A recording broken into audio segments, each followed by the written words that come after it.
La Voz del Derecho presenta Panorama Económico. Los hechos, las cifras, las medidas oficiales, el sistema cambiario, monetario y crediticio. Dirige y conduce Luis Alberto Ávila. Bienvenidos a Panorama Económico con la dirección general del doctor José Gregorio Hernández Galindo. Hoy vamos a estar con ustedes, Alejandro Velandia, Alberto Ávila, Jimena Charri, en el Control Master, el ingeniero sonido Luis Daza. Temas importantes de nuestra agenda para hoy, la evaluación que hace el Fondo Monetario Internacional sobre la economía colombiana. Igualmente vamos a analizar cómo América Latina tiene todos los recursos naturales, los minerales fundamentales para la producción tecnológica de transición energética. Entonces somos privilegiados, realmente América Latina tiene una potencialidad muy grande en riqueza. Igualmente estaremos analizando el tema de Brasil. Lula da Silva está planteando objetivos interesantes sobre cómo manejar un gobierno de corte social. En fin, son los dos enfoques de América Latina, ¿no? Un enfoque que todavía quiere profundizar el modelo económico y otro que dice hay que cambiar el modelo económico, hay que ir más a la inversión social, pero obviamente Lula da Silva está planteando la necesidad de mantener la explotación petrolera, mantener los recursos naturales como estratégicos para los ingresos que requiere Brasil y con esos ingresos hacer inversión social. O sea, está dando un mensaje que no está de acuerdo con otros países que quieren, hacer un pare o realmente suspender automáticamente toda la exploración. Entonces, hay diferencia entre los países, Brasil, Colombia, Bolivia, en fin. Estaremos analizando también todo el tema del balance económico por parte de la directora del DANE, la doctora Piedad Urdinola, hija de un exministro de Hacienda, Antonio José Urdinola. También tendremos las palabras del presidente ya honorario, pero de todas maneras él sigue siendo uno de los duros, el accionista mayoritario del Grupo Aval, Luis Carlos Sarmiento Angulo, que hace las proyecciones económicas. Tendremos también una entrevista muy interesante con Juanita Telles, que es la directora de estudios económicos a nivel de Colombia, del BBVA. Esto nos dará distintas miradas de cómo está la situación económica y finalmente trataremos el tema de Bogotá, todo lo que tiene que ver con las empresas, el potencial empresarial. Obviamente Bogotá tiene el mayor número de empresas del país por concentración geográfica, porque tiene obviamente el mayor número de pobladores y un mercado cerca de 8 millones de habitantes que genera un núcleo de interacción muy importante entre Cámara de Comercio, empresarios y Alcaldía Mayor de Bogotá, Secretaría de Desarrollo Económico. Iniciemos con la perspectiva del Fondo Monetario Internacional, que habla de que Colombia cumplió una meta muy importante, un crecimiento económico al cierre del 2022 que está por encima del 7,5. El DANE da 7,5, pero el pronóstico del Fondo Monetario Internacional estaba en el 8% y es un buen cierre para Colombia realmente en medio del panorama internacional de los otros países de América Latina. Realmente no ha habido un crecimiento, tan alto de los otros países. Es un excelente indicador. Hay que decir, primero, muy buenas tardes a todos los oyentes de Panorama Económico y mis estimados colegas, un saludo muy especial el día de hoy. Creo que, profesor Luis, ese dato, creo que el 7.5 fue el mayor de los países de la OCDE, ¿no? Sí. Hay que resaltarlo. Estamos hablando del dato de crecimiento de la economía de Colombia durante el año 2022, que es el año pasado. Exactamente, ¿sí? Cierre. Pero fue el primero, y eso es para destacar, ¿no? Que eso es administración, obviamente, Iván Duque, el cierre el más alto de los países de la OCDE, ¿no? Sí, y como lo han notado analistas como Andrés Van der Haap de la vivienda, de varias entidades, realmente es el rebote de la economía después de la pandemia, ¿no? O sea, naturalmente los economistas... Porque el rebote fue parte de 2.21, ¿no? Cuando es la B. 2.21. Y 2.22 es el rezago todavía de ese crecimiento económico. Entonces, lo que más sectores económicos que se puede destacar con mayor énfasis, naturalmente el comercio, las actividades artísticas, todo lo que son conciertos, todas las actividades están completamente reactivadas. Y ya obviamente eso está generando una cadena de suministros, de producción. Pero igual ese resultado es para destacar, ¿no? Porque fue el primero de la OCDE. Recordemos que la OCDE está en los países más desarrollados, gran parte de los países más desarrollados del mundo, ¿no? Exactamente. Ahí están países de Europa y de Estados Unidos, ¿no? Sí, el Fondo Monetario dio a conocer sus observaciones frente a las misiones económicas, financieras y la transición económica. El fondo, como siempre, cada año pues envía unas comisiones, además de que tiene la información básica sobre electrónica. O sea, ya en este momento, pues sí es necesario físicamente que se desplacen funcionarios del Fondo Monetario Internacional a Bogotá a revisar, a tener algunas reuniones básicamente. El Fondo Monetario, por ejemplo, ve con buenos ojos la reforma tributaria que se pasó en el Congreso, porque ahora el Gobierno Nacional va a presentar una adición presupuestal. Ahora, en el mes de marzo va a presentar esta edición, yo pienso que de pronto a final de febrero o comienzos del mes de marzo. Obviamente, perdón, profesor, obviamente el Fondo Monetario ve con buenos ojos eso. ¿Por qué? Porque eso quiere decir que Colombia tiene más recaudo. Correcto. Al tener más recaudo, pues obviamente da confianza a los mercados para poder pagar los intereses de la deuda y la deuda que se vence, ¿no? Es correcto. Es importante mirar eso. Pero hay que analizar otra cosa que es importante que los oyentes lo entiendan, que cuando se incrementa el recaudo, pero no hay un reajuste fiscal sobre las finanzas públicas, es negativo. La idea sería tener las dos ecuaciones, ¿no?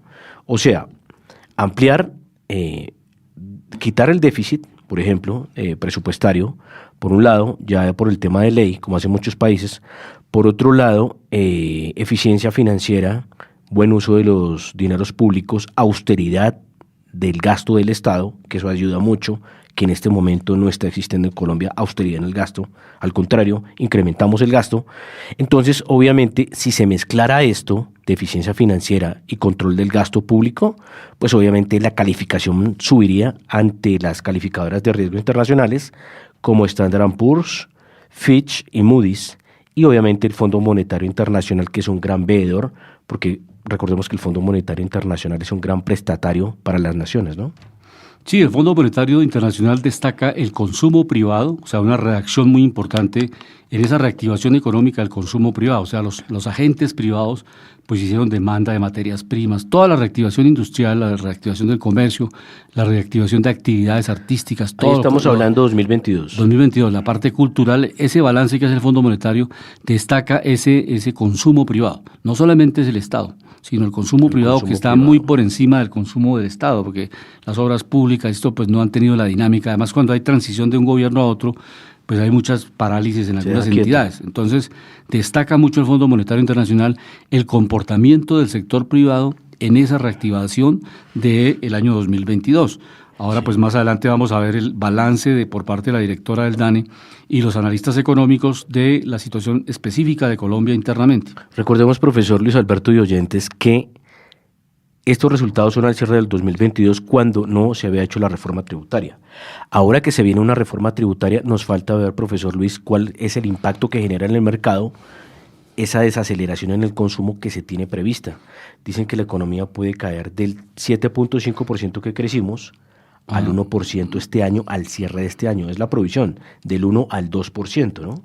Entonces, lo que toca mirar es si las políticas fueron efectivas, pero recordemos, una política efectiva de Estado siempre es austeridad de los manejos de los dineros públicos, eficiencia financiera, no auxilios permanentes, sino estacionales a las personas que reciben auxilios y ayudas, y generación precisamente de valor en los sectores de la economía a través de bajar impuestos, que más adelante lo hablaremos, pero creo que vamos a escuchar la grabación precisamente para hacer un mejor análisis de esta noticia del Fondo Monetario Internacional.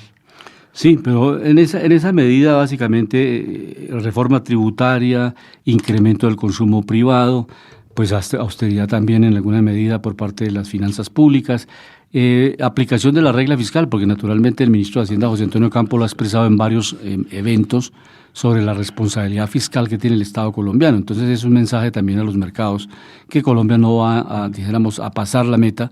Y les comentaba hace unos minutos el anuncio por parte del vocero del gobierno del presidente que se estará presentando una adición presupuestal por 23 billones, o sea, 23.000 millones de millones para, pues obviamente con los recursos provenientes de la reforma tributaria poderlos ejecutar. O sea, es básicamente... ¿Esa adición presupuestal es de la reforma o es otra cosa? No, de la reforma. La reforma vienen es de la reforma. Entonces tiene que incorporarse esos recursos al presupuesto nacional para entrar en el proceso de planeación financiera de dónde se van a invertir esos recursos y los programas sociales que tiene el gobierno del presidente Petro para desarrollarlos.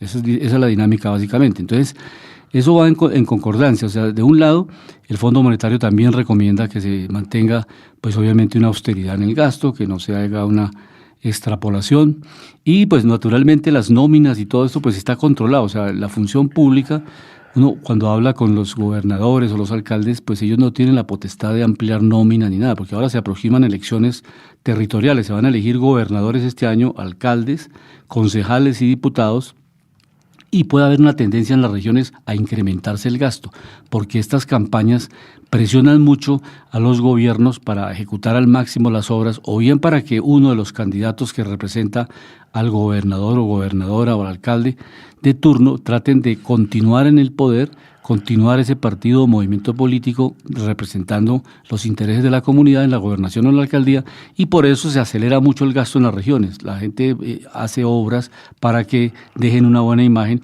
y puedan en un momento determinado volver a ganar las elecciones. Esa es la tendencia que hay cuando se acercan las elecciones, tanto a nivel nacional como a nivel territorial, y por eso hay que tomar decisiones para que el gasto público no se desborde y genere pues algunos brotes inflacionarios. Esa es básicamente la recomendación que hace el Fondo Monetario Internacional. Y como les comentábamos también hace unos segundos, otro evento que vamos a analizar es el tema de América Latina, o sea, y lo hemos comentado y también el gobierno, los asesores del gobierno lo han analizado, la necesidad de que América Latina se una. Uno de los elementos de unidad es el tema de las materias primas. Cada país que vende la materia prima, pues naturalmente los países desarrollados compran y obviamente manipulan o presionan los precios a la baja porque prácticamente tienen un solo oferente. Cuando naturalmente Brasil, Venezuela, Colombia, Bolivia, que tienen producción de litio, coltán, en fin, muchos minerales estratégicos para el proceso productivo moderno, para las empresas de computación, para las empresas de aviación, en fin, todo este material mineral que se utiliza y se transforma como valor agregado, América Latina lo posee. Entonces, uno de los temas centrales de la integración latinoamericana es el tema de materias primas. Si tuviéramos una asociación latinoamericana de productores de materias primas, podríamos en bloque negociar con la Unión Europea o negociar con Estados Unidos independientemente del modelo económico. Si el presidente es de izquierda, de centro, de derecha, América Latina como bloque podría tener una mejor capacidad de negociación de su materia prima, inclusive hacer a nivel de producción de escala valor agregado, o sea, poder montar un centro de petroquímica en un país, un centro de investigación de gas y de producción de derivados en otro país. Dependiendo del nivel de producción de cada uno de ellos, se montan las diferentes industrias o empresas procesadoras de derivados de estos productos de minerales y energéticos para darle mayores ingresos a América Latina. Esa sería una ventaja poderosa, pero esas diferencias pequeñas nos tienen aislados, o bien porque nosotros lo queremos, o bien porque los países desarrollados, la misma Unión Europea, el mismo Estados Unidos, en China, les conviene que estemos atomizados, o sea, que estén negociando aparte con Brasil, aparte con Venezuela, aparte con Bolivia, e imponen precios, porque naturalmente como si estuviéramos como bloque, podríamos tener una mejor capacidad de negociación. De acuerdo, eso es algo muy parecido a lo que hace la OPEP, que es la Organización de Países Exportadores de Petróleo, que ellos crean un grupo precisamente para proteger su materia prima, que es el petróleo, que es una maravilla, o sea, los hidrocarburos y los energéticos.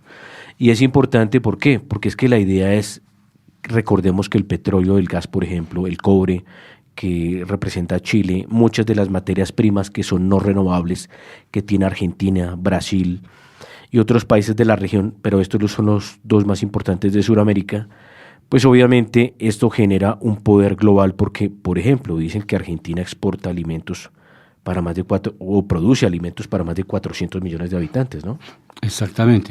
Entonces, obviamente, eso es un ingrediente muy importante y qué bueno que pues Lula, siendo de izquierda, y pues obviamente a la izquierda a veces se le ve con demagogia, pero pues obviamente él tiene un tema muy interesante que lo que sirve, como es el tema de la energía y el petróleo, pues lo defiende. Recordemos que también Brasil, un gran componente de su economía es la exportación y la producción de energéticos, no solo petróleo y gas, sino también cultivos que generan los biocombustibles, profesor Luis Alberto, sí, que es tan importante y genera una canasta precisamente sustentable a nivel de energía.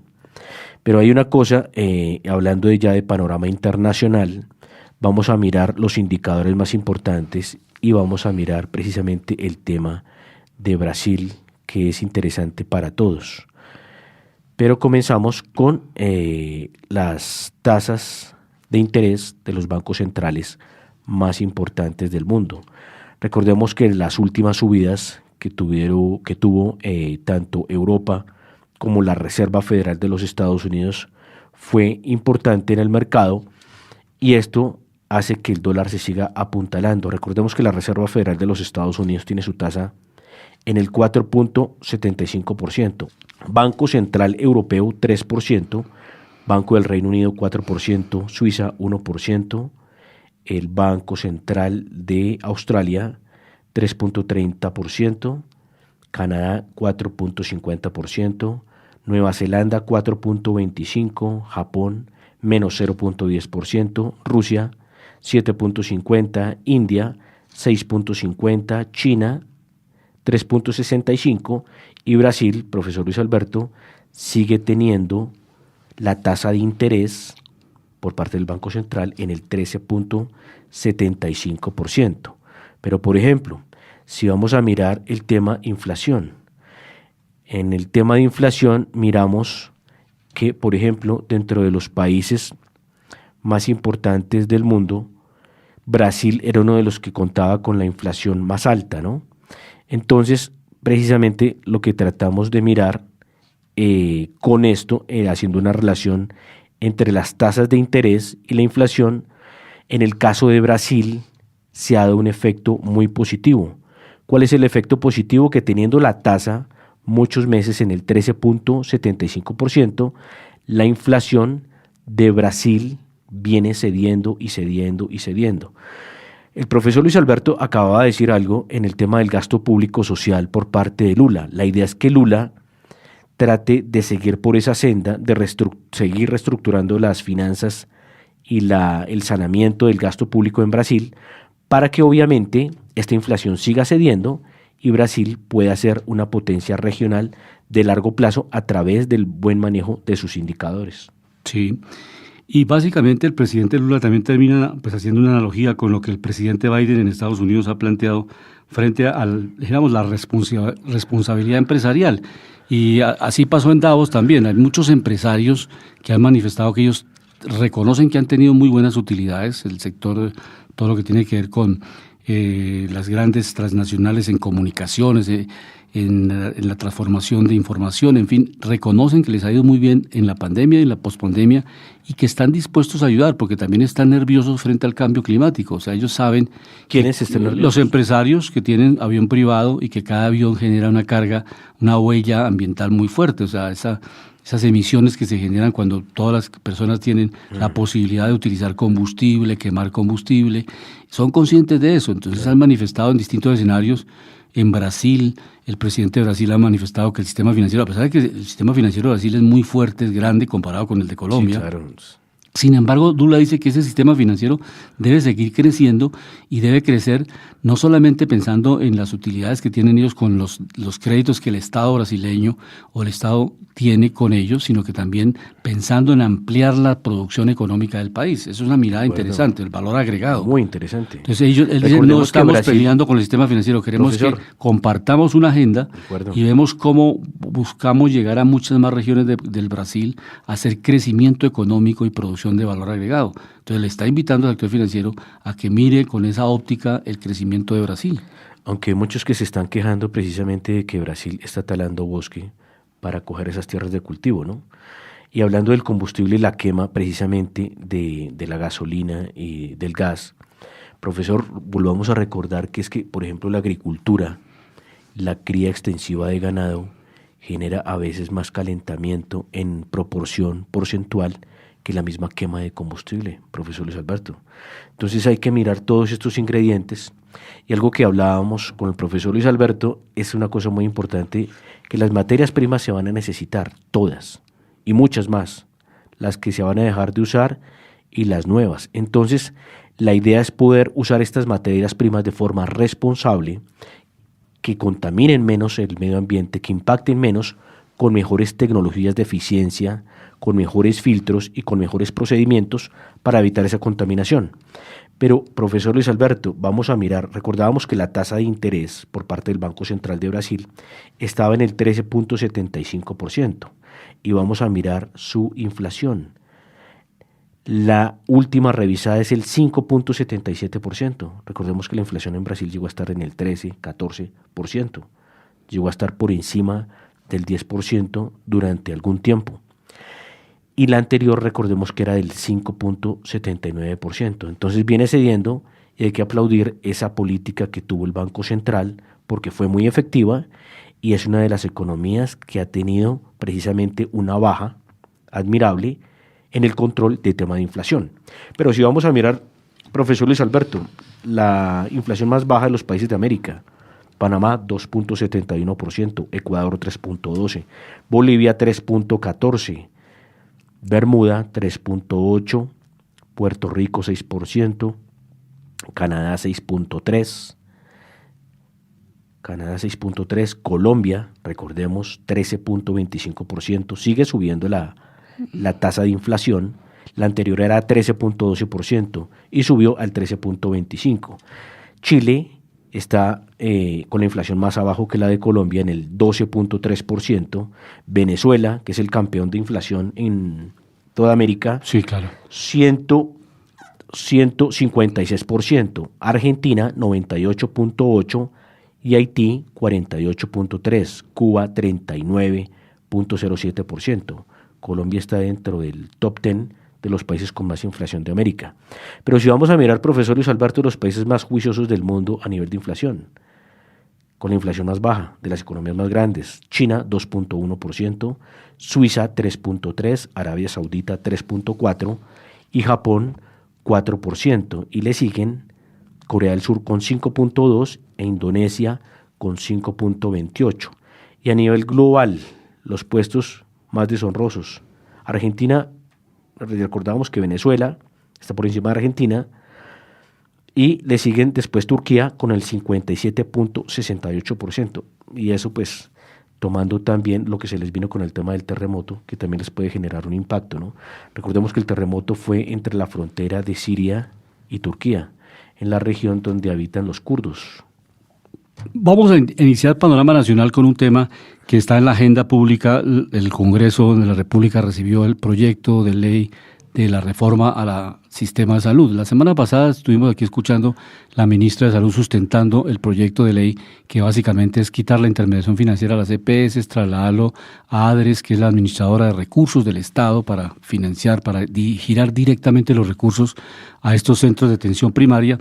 Pero naturalmente tiene, pues, observaciones, en fin, los gremios económicos, específicamente la Asociación Colombiana de las Empresas Promotoras de Salud, de las EPS, Paola Acosta, pues tiene su propio punto de vista, las dificultades que se podrán presentar con este nuevo proyecto si se aprueba la ley como tal.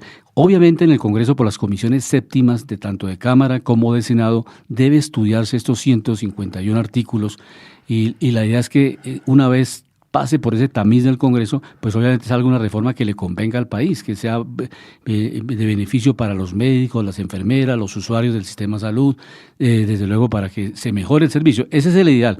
Pero escuchemos a Paola Acosta, que es la presidenta de la Asociación Colombiana de Empresas Promotoras de Salud, de las EPS, colocando y comentándonos los puntos de vista, cómo el tema de aseguramiento y reaseguramiento puede tener dificultades con la nueva, si se aprueba la nueva ley del sistema de salud. Muy importantes entre las zonas urbanas y las zonas rurales, y más cuando usted va a algunas zonas particulares del país. Creo que acá lo que tenemos que pensar, en vez de destruir el sistema, es cómo tenemos modelos diferenciales de atención. Y esos modelos diferenciales de atención coincidimos con el gobierno, que tienen que empezar por fortalecer ese nivel primario de atención en esas zonas. No tenemos en Colombia el número de especialistas, la capacidad o la infraestructura para tener en todos los rincones del país especialistas. Eso no es realista, así tampoco es como funciona en el mundo. Pero lo que sí estamos en capacidad es de formular modelos diferenciales de atención, que de hecho ya lo estamos haciendo. Así que el presidente presenta un panorama muy oscuro sobre las zonas rurales, y es claro que existen muchas diferencias, pero también lo que se ha logrado avanzar ha sido muy importante. cuando una persona en una zona alejada tiene un tratamiento complejo, hay toda una logística y todo un mecanismo para que esas personas puedan llegar hasta las ciudades a tener los tratamientos en unas condiciones en que pueden acompañar los familiares, en donde este sistema, si me pongo el caso de la EPS, que tiene una mayor expresión que es la nueva EPS, realizó el año pasado 800.000 traslados de personas para hacer atenciones de salud, en muchos casos acompañados con un familiar. Es decir, claramente hay unas limitaciones, pero lo que vemos como la solución no es borrar y hacer cuenta nueva, sino mejorar esos modelos de atención en las zonas rurales, en donde además temas como la telemedicina pues tienen que ser una parte muy importante de la solución, y nada de eso aparece planteado dentro del proyecto de reforma que presenta la ministra Corcho al Congreso de la República. Digamos, de las muchas preguntas que aún quedan, ustedes saben, pues este proyecto se entregó hace un poco más de un día, nos hemos sentado muy juiciosos a entenderlo, pero hay muchos vacíos. Esa definición, por ejemplo, de cuáles son los territorios, cómo se ubicarán los centros de atención primaria, que se dice que serán entre 20 y 25.000 habitantes. Acá hay muchos municipios en Colombia que no tienen ni 20 ni 25.000, sino 5.000 o 10.000 habitantes. ¿Cómo será esa distribución? Es parte porque no se plantea dentro del proyecto cuáles son esos criterios de distribución territorial. Claramente dentro de la operación del sistema de salud tiene que haber una visión territorial, y probablemente esa tiene que ser uno de los avances. Hay municipios en los cuales operan 5 o 10 EPS teniendo una población muy pequeña, y eso genera unas ineficiencias que son importantes, y también una limitación para que la población pues pueda tener servicios de más calidad.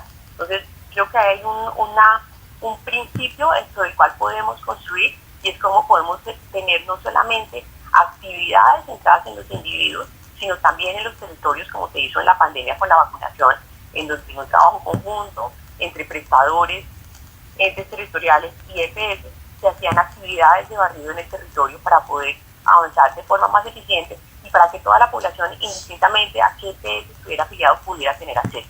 Estas son las declaraciones de Paola Costa, presidenta de la Asociación Colombiana de Empresas Promotoras de Salud Pública, las EPS. Su punto de vista bien interesante. En resumen, lo que quiere decir ella es que básicamente en las regiones más apartadas, como sucede con muchos servicios públicos, o sea, por ejemplo, las empresas prestadoras de servicios de telecomunicaciones, no van a un municipio donde hay 300, 400 habitantes a montar pues una torre repetidora, costos de operación, en fin, porque no da el costo-beneficio. La inversión que realizan es muy alta. Entonces se concentran en las grandes ciudades y no se llega a esas pequeñas poblaciones con los servicios de salud, con los servicios de telecomunicaciones, de internet, de todos los servicios que requiere un ser humano en el siglo XXI. Esa diferencia es la que dice que el gobierno va a cubrirla con esos centros de atención primaria, y la presidenta dice que pues obviamente cuestiona que no es tan fácil llegar. Un tema central, el mismo presidente de la República reconoce que no tenemos el número suficiente de especialistas para distribuirlo en todo el país, hay que formarlos.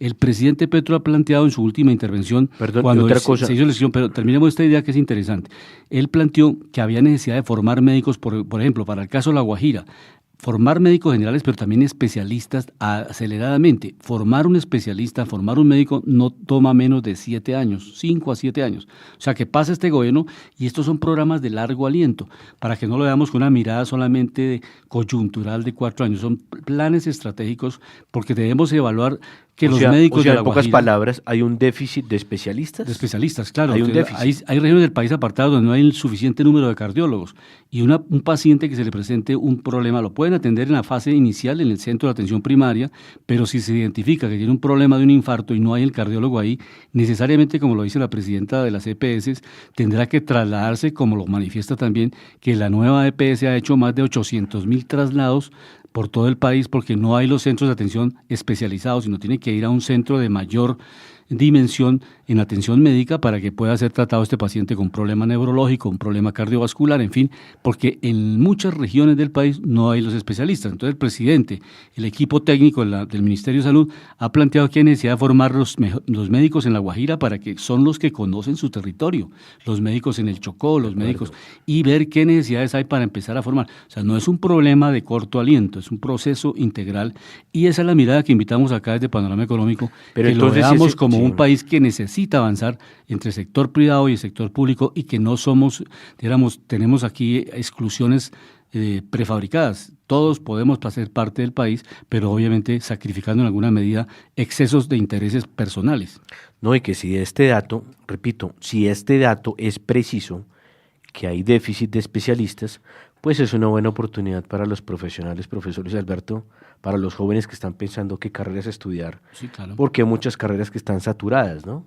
Entonces, precisamente cuando hay mucha demanda sobre una especialidad en el mercado, pues obviamente es interesante también, pero hay que mirar otra cosa, si hay el dinero precisamente para cubrir todos estos especialistas, ¿no? Eso es una cosa que hay que mirar.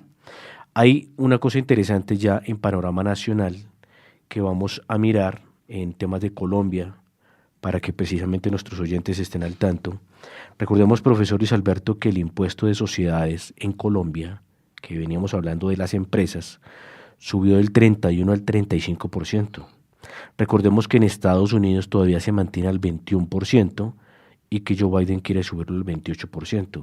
Recordemos que en ese caso de Estados Unidos, Donald Trump lo había bajado del 31 al 21%. Recordemos que cuando las empresas tienen altos impuestos, profesor Luis Alberto, oyentes y amigos economistas, se vuelven menos competitivas. Una vez me encontré, profesor Luis Alberto, una persona que venía trabajando tecnologías limpias a nivel global, que era un danés. Precisamente en esos temas, él me comentaba que sí, allá ayudaban mucho, había mucho bienestar social y todo, pero que les quitaba mucha competitividad a nivel de margen de rentas, ¿no? Entonces recordemos, y eso es un llamado, el impuesto en Colombia a las sociedades es de los más altos del mundo, 35%. Eso sin sumar, pues, otros impuestos, ¿no? Que son importantes. Pero, por ejemplo, miramos el dato de balanza comercial, está en menos 1.350 millones de dólares. Pero miramos la tasa de interés, recordemos que la tasa de interés en Colombia está en el 12.75%. Recordábamos que la última subida había sido de 75 puntos básicos. Como se incrementó la inflación, queridos oyentes y colegas, recordemos que la inflación pasó del 13.12 al 13.25. Entonces, ¿qué se esperaría? Que el Banco de la República suba la tasa de donde está, del 12.75. Muchos piensan que la suban de 50 puntos básicos a 1%, precisamente para que logre frenar la inflación. Vamos a mirar otro dato interesante acá en Panorama Nacional, indicadores importantes. Profesor Luis Alberto, recordemos que en enero teníamos un dólar a 4.500 pesos. Volvemos a tener un dólar a 4.900 hoy al cierre y está corrigiendo el 0.51, pero rebotó más del 10% prácticamente en menos de un mes, profesor Luis Alberto. La volatilidad que esto genera en la economía es muy crítica y esto es un termómetro precisamente del dólar que nos dice el sentimiento en el mercado con respecto a la estabilidad económica. ¿Qué nos quiere decir? Hay mucho nerviosismo. Sí, pero hay elementos externos también, obviamente el tema de inflación en Estados Unidos que no se logra controlar del todo, sube la tasa de interés también en Estados Unidos y eso pues le replica a América Latina. Pero entremos en materia de panorama nacional como lo estamos desarrollando y escuchemos a la directora del DANE, Departamento Administrativo Nacional de Estadística, a la economista Piedad Urdinola, que pues nos va a entregar pues obviamente lo que tiene que ver con el crecimiento del cuarto trimestre de la economía colombiana, cómo cerró el cuarto trimestre, porque ahora estamos enero, febrero, vamos para marzo, todavía no hemos cerrado el primer trimestre del 2023, entonces el balance que hace el DANE es el cuarto trimestre del 2022. Cuarto trimestre 2022. Escuchemos a Piedad Córdoba, Piedad Urdinola, que es la directora del DANE, pues hablando de este tema del cuarto trimestre del 2022, cómo cerró las cifras económicas en este trimestre. República estaban todos sobre estos niveles, desde el 7.4 hasta el 8.2, era el pronóstico de todos estos expertos y analistas, y lo que encontramos es que finalmente fue 7.5. La tasa de crecimiento anual en volumen, en su sello original, sin corregir por absolutamente nada más, un enfoque de producción, 7.5 para el año 2022.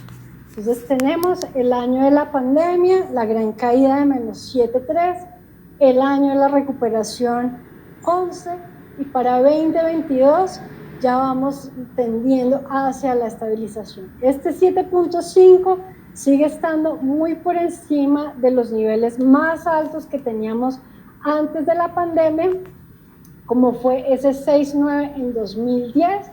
Lo que esperamos es que siga ese ajuste hacia los niveles que teníamos antes de la pandemia.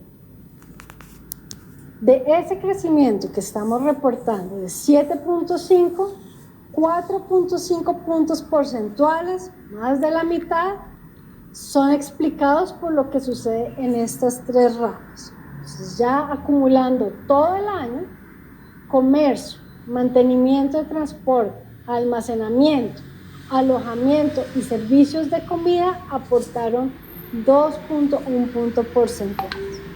De nuevo, recordemos, este es el segundo trimestre, es la barrita más alta, allí fue donde tuvimos el mayor dinamismo en todas estas áreas, fueron muy importantes para segundo y tercer trimestre, y de allí que tengamos este gran aporte de todo este rubro. Tenemos allí sobre todo el tema, por ejemplo, alojamiento, es algo que se está dinamizando después de todas las restricciones que tuvimos en pandemia. De nuevo tuvimos la apertura total para ya todos los usos de hoteles, turismo, que se dinamizó bastante a lo largo del año. Tenemos diferentes tipos de turismo en el país, turismo de descanso y también turismo de negocios, y en distintas regiones vemos esas diferencias. Bogotá, por ejemplo, tuvo un dinamismo muy importante en turismo de negocios, y para el turismo total tuvimos un aumento, una visita de 1.2 millones de extranjeros visitándonos en Colombia. Industria manufacturera también estuvo bastante dinámica este año, 1.2 puntos porcentuales. De estos 4 o 5, tenemos allí el dinamismo de distintos sectores que estuvieron a lo largo del año y van respondiendo a las diferentes industrias que se fueron movilizando, que fueron más dinámicas en el país. El sector textil sigue siendo uno de los más importantes y dinamizadores de la economía colombiana y es uno de los más importantes dentro de este rubro. Y por último, actividades artísticas de entretenimiento y recreación y otras actividades de servicios, 1.2 puntos porcentuales.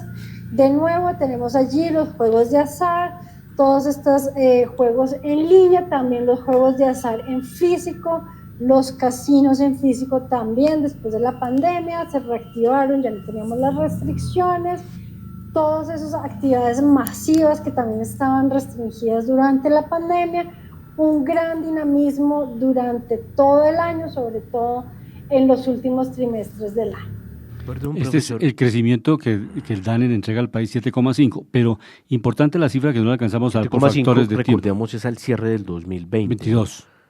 2022. Perdón, 2022, porque ya había dicho 2022. No, es 2022, el cierre del 2022. Cierre de 2022. Y para el cuarto trimestre del 2022, el crecimiento fue en el cuarto trimestre, el último trimestre, fue de 2,9%. Entonces, se desaceleró, ¿no? Se desaceleró, exactamente. Obviamente igual sigue siendo un crecimiento. Esa es la perspectiva que se está viendo. Entonces la desaceleración económica ya en el cuarto trimestre, que no viene al mismo ritmo de 5, de 6%, 7%, sino 2,9%. Profesor, pero en inquietud, no sé si me perdí en algo en la entrevista, pero no habló mucho del sector energético.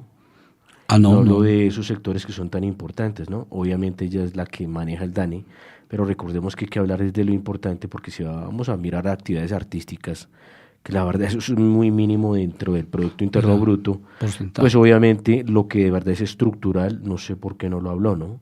Materias primas no renovables como los energéticos y las renovables precisamente como el café y otros productos, ¿no? En la próxima entrevista le preguntaremos, pero ahora vamos a escuchar en entrevista a la directora de Estudios Económicos del Banco BBVA en Colombia, haciendo este análisis también de la economía colombiana con base en las cifras del DANE. Precisamente Juanita Telles, que es una economista, está al frente de esta actividad en el Banco BBVA.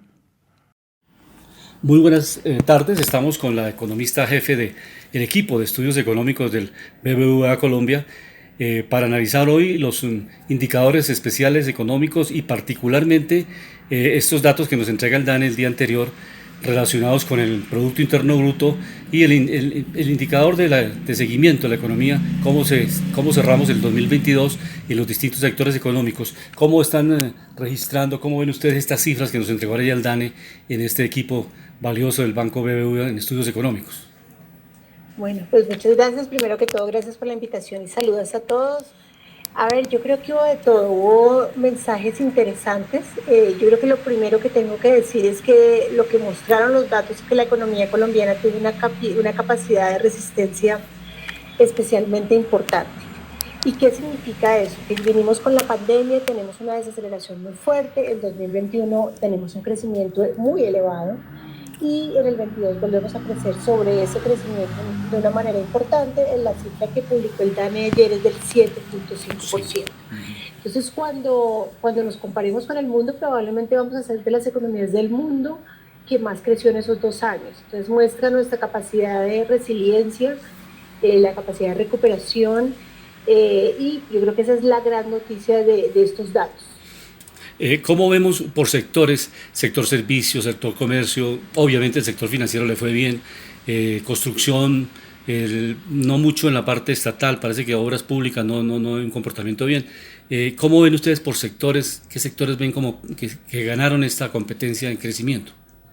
Listo, yo creo, bueno, antes de eso un poco la radiografía del último trimestre, ¿no? Porque el año es muy bueno, pero yo decía que hay como un sinsabor, y es que efectivamente ya se ve una desaceleración de la economía en el cuarto trimestre. Entonces veníamos de crecer cerca del 10% el primer semestre, y ya en el tercer trimestre habíamos crecido más cerca al 7%, y ahora al final crecemos más cerca al 4%. Entonces sí hay una desaceleración que yo diría que además es saludable y que es uno de los objetivos, digamos, de la política monetaria del Banco Central, es que logremos desacelerarnos, ¿no? Porque Colombia estaba creciendo mucho, como decía antes.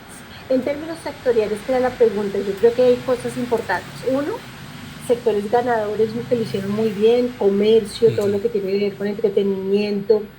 Los servicios de la economía crecieron muy bien. Es como que nosotros después de la pandemia primero se reactivaron el sector de bienes y después el de servicios. Entonces tuvimos un gran año en servicios, temas de entretenimiento, restaurantes, hoteles. Fue un año muy bueno. Un poco los lugares sectoriales, yo diría que construcción, efectivamente el tema de construcción como que no arrancó y llevamos varios años en que no arranca. Y el otro tema pues es todo lo que tiene que ver con minería, que tuvo una recuperación al final del año, pero tuvo unas cifras que no eran tan buenas, todo lo que tiene que ver con minería y estas cosas. Entonces ahí hay como una combinación de sectores también, pero en general pues fue un buen año para todos, ¿no? No podemos quejarnos del año que tuvimos, pero sí es claro que hay un proceso de desaceleración en marcha. Y en esta fase final, la perspectiva 2023, recogemos un año ya con una tendencia de desaceleración. Hoy la ministra de Vivienda está anunciando los nuevos mecanismos para subsidios a la tasa de interés para vivienda y ya aclarando mucho las metas del nuevo gobierno, porque ya había confusión en el pasado gobierno con este gobierno. ¿Cómo ven esa perspectiva 2023 para que la construcción pueda como retomar el rumbo de crecimiento? Yo creo que nosotros estamos un poco pesimistas, a ver, en términos de construcción de vivienda, primero estamos viendo que no hay mucho interés en construcción, no hay suficientes lotes, es un mercado que está muy frenado y que todavía hay inventarios importantes en la economía, entonces no se ve, a pesar de que vivienda de interés social ya no hay inventarios, está lento el proceso de construcción, porque o no hay lotes o no están claros los planes de ordenamiento territorial. Entonces en vivienda no se ve muy bien la cosa en todos los niveles, a pesar de que se vendieron tantas viviendas en los últimos años. Es como que el exceso de viviendas pues sigue ahí y eso afecta a la economía colombiana.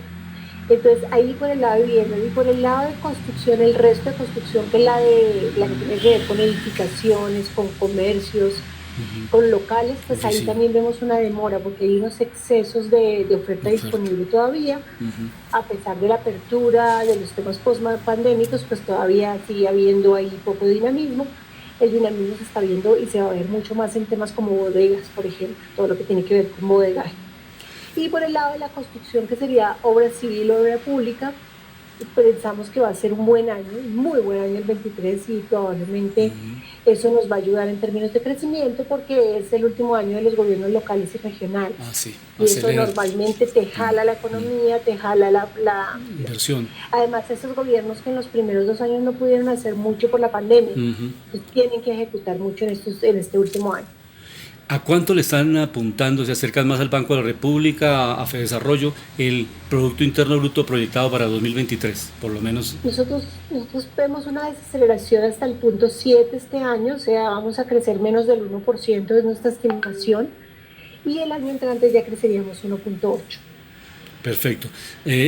Estaremos en contacto porque realmente estos indicadores son vitales para empresarios, para analistas, para las personas que están tomando decisiones día tras día. Entonces, indudablemente estaremos consultándole permanentemente estos indicadores económicos, cómo está el comportamiento y desde luego cómo el DANE nos va entregando cifras para que nosotros podamos desde los medios de comunicación, desde los centros de investigación como el del BBVA, poder analizar conjuntamente sector privado, sector público, cómo se desarrolla la economía. Muchas gracias. Gracias a usted.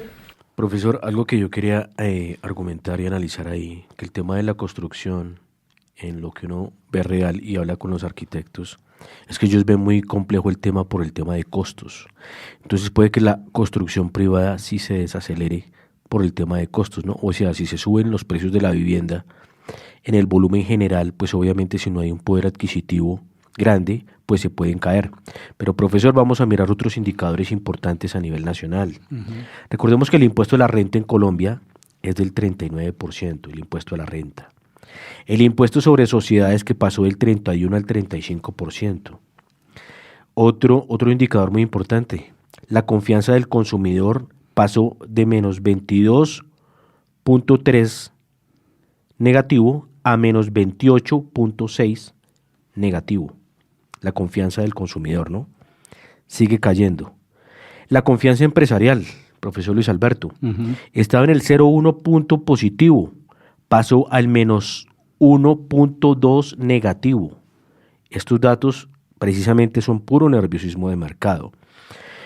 Pero vamos a mirar, por ejemplo, recordábamos también la deuda pública en Colombia a nivel de porcentaje del PIB.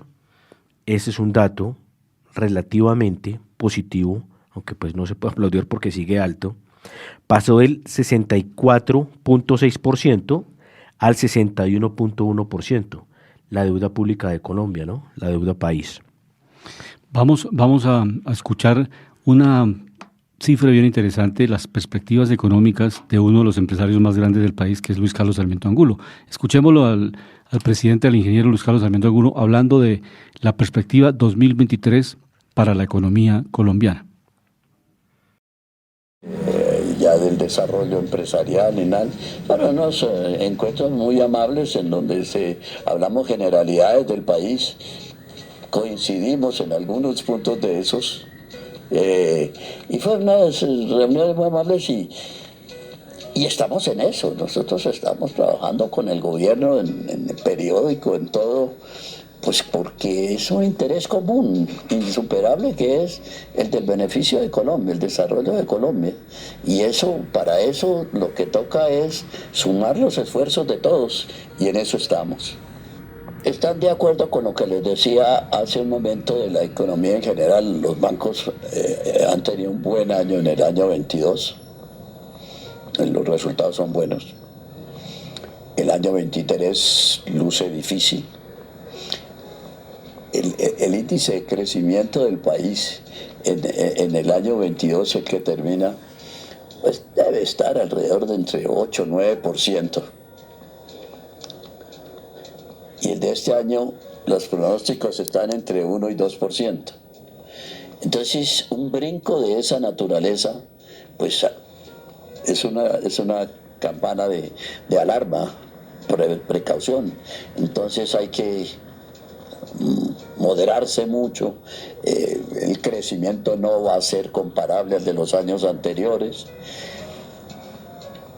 Lamentablemente es posible que se produzca una pérdida de empleo, no solo en los bancos, en toda la actividad en general. Una disminución del índice de crecimiento de esa naturaleza no puede pasar impunemente en cuanto a la necesidad de los funcionarios, de los empleados, de todas las empresas. Irremediablemente va a disminuir también. Va a ser un año duro, y ahí va a tocar trabajarlo mucho. Profesor Luis Alberto, lo felicito precisamente por esta entrevista porque Luis Carlos Sarmiento Angulo es un actor del mercado. Luis Carlos Sarmiento Angulo sabe leer indicadores económicos. Luis Carlos Sarmiento Angulo sabe crear riqueza. Gústenos o no nos guste, aunque a mí me gusta mucho precisamente ver empresarios y emprendedores como Luis Carlos Sarmiento, ¿no? Que los han satanizado mucho, pero es que aprender de ellos para aprender a generar riqueza. Y él tiene mucha razón. ¿Por qué, profesor Luis Alberto? Mire los datos que yo estaba leyendo. Indicadores negativos que vienen creciendo ese negativo. Que se vienen aumentando en negativo, ¿sí? Hay otro indicador negativo, profesor Luis Alberto, que aquí está muy claro. La tasa de desempleo. La anterior, 9.5%. La última revisada actual, 10.3%. Viene subiendo la tasa de desempleo, junto con los otros indicadores que ya venía leyendo, que es el aumento precisamente del impuesto a las empresas, a las sociedades, que eso deteriora precisamente la utilidad de las empresas y también el consumo. Porque el consumo, profesor Luis Alberto, porque muchas empresas, para tratar de equilibrar su hoja de balance, ¿qué hacen? Pues pasar los sobrecostos al consumidor final. Y cuando el consumidor final se ve afectado, pues eso, ¿en qué se traduce? En menos consumo, profesor Luis Alberto. Y eso sigue incrementando el desempleo, porque si las empresas ya no les queda mucho margen, tratan de reducir precisamente su personal para tratar de funcionar con lo necesario y con lo básico. Pero hay un resumen que les quiero decir. Mire, hay una cosa muy bonita, gracias a la economía, las finanzas y las matemáticas, que los números no mienten, profesor Luis Alberto. Los números nos van dando un derrotero, nos van dando una claridad de lo que es, de lo que no es, de lo que funciona y de lo que no funciona. Entonces, precisamente, hay una cosa que es muy clara. Las sumas y las restas tienen que cuadrar. Y hay algo que tenemos que aprender. Siempre ir en modelo superávit. ¿Qué es modelo superávit? Que los ingresos superen a los egresos. De acuerdo. Hay un tema que vamos a tocarlo muy rápido, que es la ministra de Vivienda ayer manifestó que este año se va a invertir cerca de 1.6 billones, o sea, miles de millones, en más de 50.000 subsidios para Mi Casa Ya. Esto ya es interesante porque ya se anuncia una cifra concreta, que es el subsidio a la tasa de mi Casa Ya, que es un programa... ¿Es a través de la tasa? Sí, señor, a través de la tasa de interés. No de cuotas iniciales ni nada. Se va a subsidiar. Y la ministra de Vivienda ha planteado que el ¿Y puntaje... ¿cuánto va a quedar la tasa? Se va a plantear, son 6,1 billones en la inversión total, que se distribuyen en 50.000 subsidios a mi Casa Ya. ¿6.1 billones? 1,6 billones. 1,6 billones. Es la cifra que nos entregó ayer la ministra de Vivienda. Y básicamente...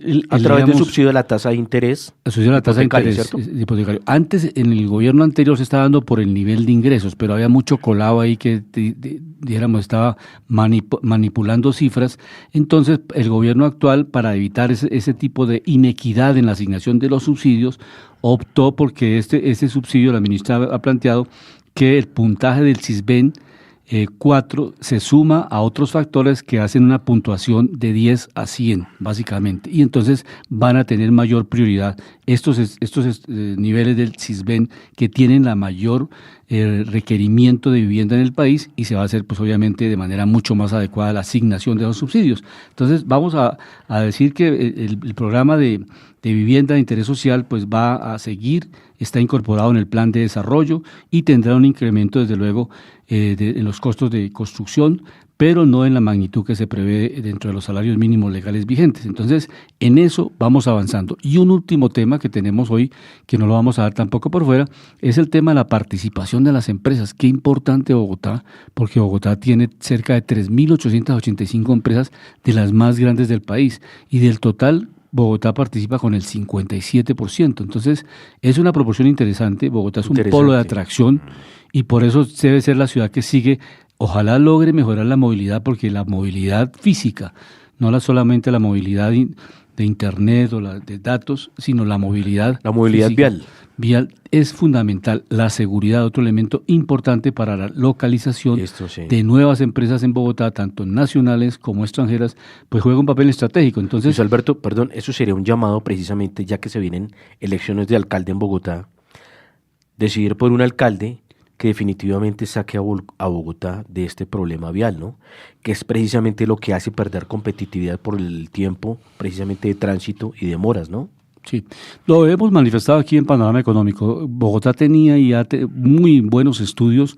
El primer estudio que hizo los japoneses, JICA, manifestaba que Bogotá debía tener una red de metros, que esa debía ser la prioridad. Lamentablemente, independientemente de los alcaldes del partido A o B o C, se equivocaron en las decisiones que tomaron, porque no son los buses el sistema arterial de la movilidad. Los buses son alimentadores de las líneas de metro en las ciudades más grandes del mundo. Esa es la concepción del sistema integrado masivo de transporte. De acuerdo.